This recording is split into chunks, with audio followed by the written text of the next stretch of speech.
Buongiorno ragazzi, welcome to my house. Oggi siamo in un video incredibile, vi mostrerò il mio garage e tutte le cianfrusaglie che ci sono dentro. Andiamo che c'è un sacco di roba. Andiamo nel garage qua, prima tre codici, non guardate. Benvenuti in the garage ragazzi, qua ci sono un sacco di cose incredibili. Cominceremo da qui e ve le farò vedere tutte. Intanto il bolide, la Diego macchina brandizzata, è un po' sporca oggi però se non avete questo ragazzi molto male. Sapete dove potete trovarlo? Sull'e-commerce, link in descrizione, vi mando tutto. Cominciamo dalla zona attrezzi ragazzi. Qui alla mia sinistra abbiamo tutti i badili e rastrelli che ho utilizzato per costruire i miei salti. Vabbè, ci sono quelli un po' messi male, qua dietro robe saldate, ma che roba. E queste qua sono delle chicche che non trovi in giro, badili che se la sono sudata la vita. E poi c'è il badile quello bello per lisciare i salti, questo qui davvero introvabile. Ah, c'è su Amazon tra l'altro, vi lascio il link qua sotto anche di questo, interessante.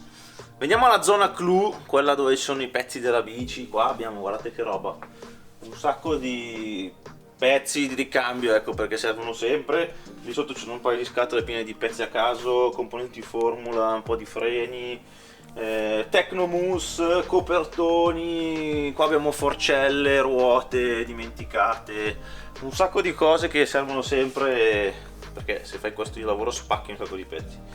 Qui una bellissima bici da strada, usata ben poche volte. Se qualcuno interessa vendiamo anche questa perché occupa un po' troppo spazio, qua c'è del disagio come vedete. Ma veniamo ai pezzi forti, guardate qui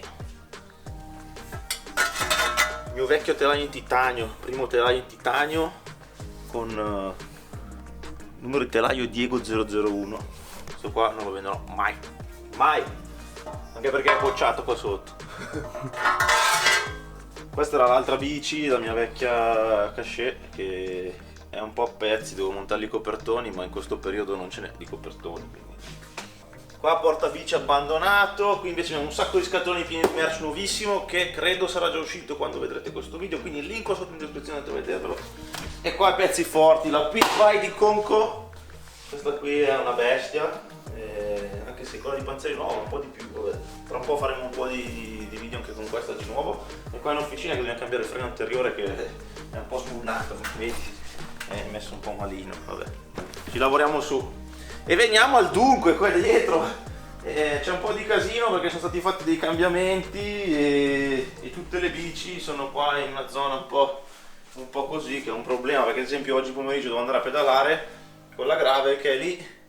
E quindi bisogna spostare tutto ogni volta è un bel casino. Per oggi abbiamo una sorpresona, mi è venuto in soccorso questo brand che produce portabici da muro, che è Steadirac, che mi ha mandato questo pacco e adesso andiamo ad unboxare perché ci sono dentro i portabici. Vediamo un po', vediamo cosa c'è dentro qua. Eccoli qua, portabici Steadirac da muro. Adesso vi spiego due dettagli su questi e poi andremo a montarceli. Ne ho 5 da montare, quindi ci metteremo un pochettino, ma sarà un bel lavoro poi.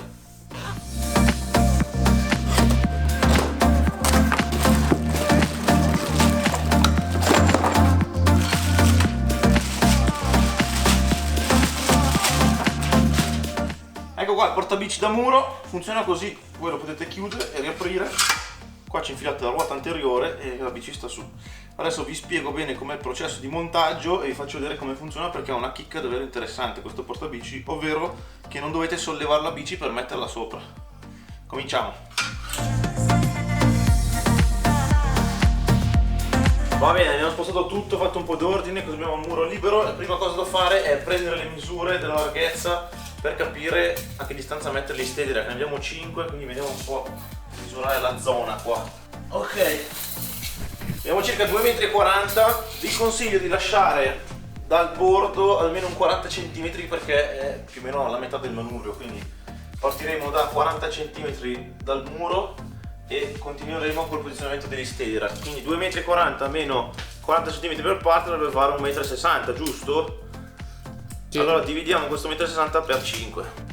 Con l'aiuto del mio collaboratore Edoardo abbiamo disposto tutte le bici per vedere un po' come dovrebbe essere il risultato finale al muro. Ora vediamo quali sono i punti fondamentali per non fare errori e installarli nella maniera corretta. L'installazione è molto semplice. Come prima cosa piazziamo una bici sullo steady rack e la mettiamo vicino al muro. Bisogna lasciare dalla gomma circa uno spazio di 25-75 mm per far sì che poi non toccherà a terra la bici. A questo punto piazziamo 1 metro accanto alla bici e misuriamo dal muro fino alla cima dello steady rack per vedere dove fare il primo foro. Tenendo conto che i manubri delle bici solitamente si aggirano attorno a una larghezza di 75-80 cm, la metà è lo spazio minimo che dovremmo lasciare tra una bici e l'altra per evitare che si tocchino i manubri delle due bici. In questo caso qui abbiamo un manubrio più alto e più basso, quindi non c'è problema, ma ad esempio qui le due bici si toccano, quindi lasciare 40 cm è fondamentale per non avere problemi. Come misura prenderemo in considerazione quella della bici elettrica perché è la bici più lunga che ho. Abbiamo 1,90 m dal foro di destra, quindi cominciamo a segnare questo e andiamo col montaggio.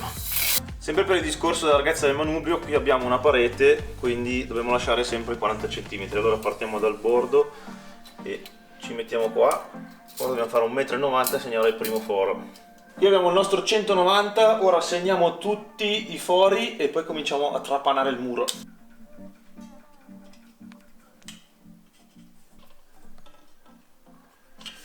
Ok, fortunatamente la parete è 2,40 m esattamente, quindi abbiamo lo spazio giusto per lasciare 40 cm tra uno steady rack e l'altro.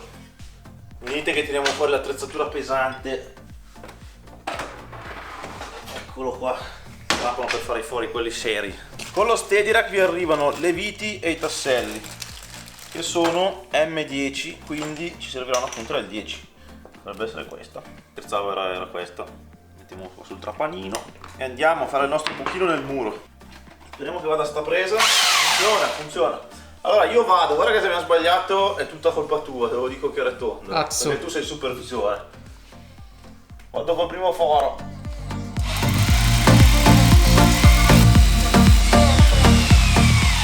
Dovremmo esserci. Tassellino, mettiamo dentro col martello, bello comodo. È arrivato il momento di mettere il primo steady rack. Vite alla mano. Ci vuole una chiave del 13. Siamo pronti. Per i più pigri si può usare il cricchetto, o se siete ricchissimi anche l'avvitatore, ma non avevo l'adattatore purtroppo. Lo lasciamo leggermente molle, così lo mettiamo in bolla bene, facciamo il foro anche sotto e il primo è a posto.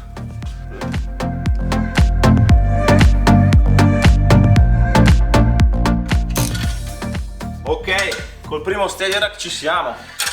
Direi di provarlo subito con una bella bici. Abbiamo l'e-bike, che è la bici che ho utilizzato per prendere la misura. Funziona così, basta mettere la bici in piedi ed entrare nello steady rack, in questo modo. Così senza sollevarla da terra la bici va sul portabici e siete a posto. Proviamolo anche con l'enduro, che è leggermente più corta della bici elettrica. Tac. E direi che è perfetta. Abbiamo uno spazio qua sotto di circa 5-6 cm, che è ottimale anche per pulire sotto. Prima fila installata, ora dobbiamo installare la seconda fila leggermente più in alto, un po' sfalsata. La misura ottimale è circa 25 cm, quindi dal segno di prima ci alziamo di 25 e facciamo i prossimi fori. Andiamo, reattivi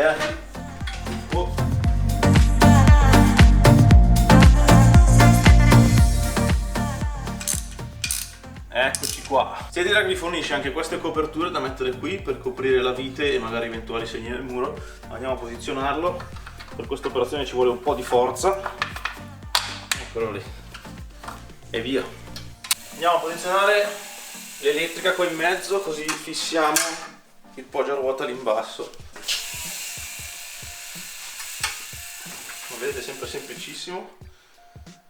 Ora andiamo a mettere questo fermaruote posteriore, così da non segnare il muro ogni volta che andremo a mettere la bici sul steady rack. Più o meno va così. Ora cercheremo di metterlo dritto in bolla sotto e siamo a posto.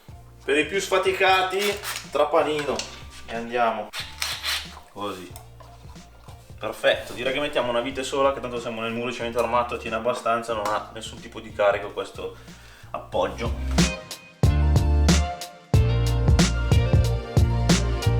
È arrivato il momento di disporre tutte le bici e vedere un po' come risulta il lavoro.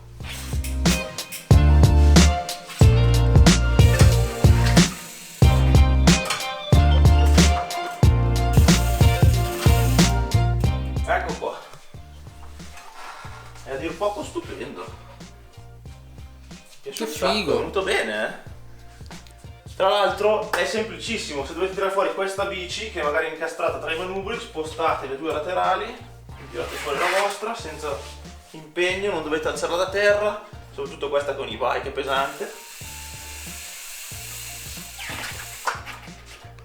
Tra l'altro mi faccia notare anche Edu che se avete poco spazio in casa si possono anche disporre tutte inclinate in questo modo e salvare ancora più spazio, perché si riduce in lunghezza, e qui così abbiamo anche per l'anta con dentro tutte le sue cose. Dunque direi che è tutto, io sono pienamente soddisfatto del risultato, è venuto veramente una bomba, le bici sono disposte in maniera ordinata, non si toccano una con l'altra, che è già una cosa buona, altrimenti le reghiamo come il solito.